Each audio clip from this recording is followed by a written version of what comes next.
It was one of the hardest episodes I've ever done on Corrie, only because we had been so busy prior to that, and so the learning of that, it was almost a two-hander between Mark and I, and there were so many lines, and with no interjections from anybody else, it was just us.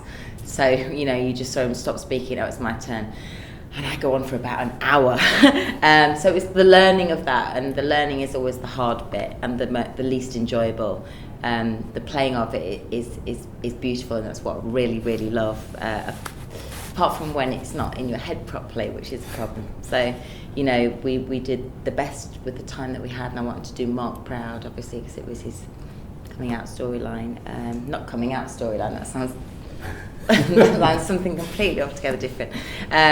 But it was his exit storyline, so I wanted to do him proud. And so I can't really remember shooting it. It was so much of a blur. Yeah. Do you have any techniques? I mean, you talk about, it's almost a two-hander and a load of lines. Do you have techniques, or was it just to sit down and read those? It's just to sit down and go through it and go through it and go through it. And sometimes you can read it, like I think I read it about 36 times. Then I rang the director, Kay, and said, "Kay, it's not going in this time." She said, "Trust me, it's going in." So you get on the day, and I'd got myself into such a state that I just had to just think one scene at a time, just forget about the rest of the 36 pages, just concentrate on those 7 pages right here, right now. If you have to, line by line by line, but to know that you're with people that you love, the cast and the crew, and that safety net, you're not live, you're not in the theatre, and you just got to trust in what you do, really. And it does come to pass. It's often the fear that you've not got it is worse than the actual day, because I love what I do. Yeah, it's the learning that's the hard bit, and you've got to have the energy over and over again. It's Carla is one of the core characters in Coronation Street now, so there's a lot of pressure that goes with that. Yes, there is a lot of pressure.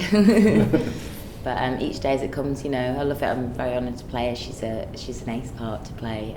It's much more interesting to play a strong, feisty character. And she's not all bad, I don't think, anymore. I think she used to be the kind of bitch, but she's growing up some, don't you think? Yeah, well, I think with her moral choices that she makes in these episodes, it kind of proves that she's gone away from that absolutely. I think also, yeah, she's had a lot of grief, and since Hayley dying, Hayley was quite a big influence on her.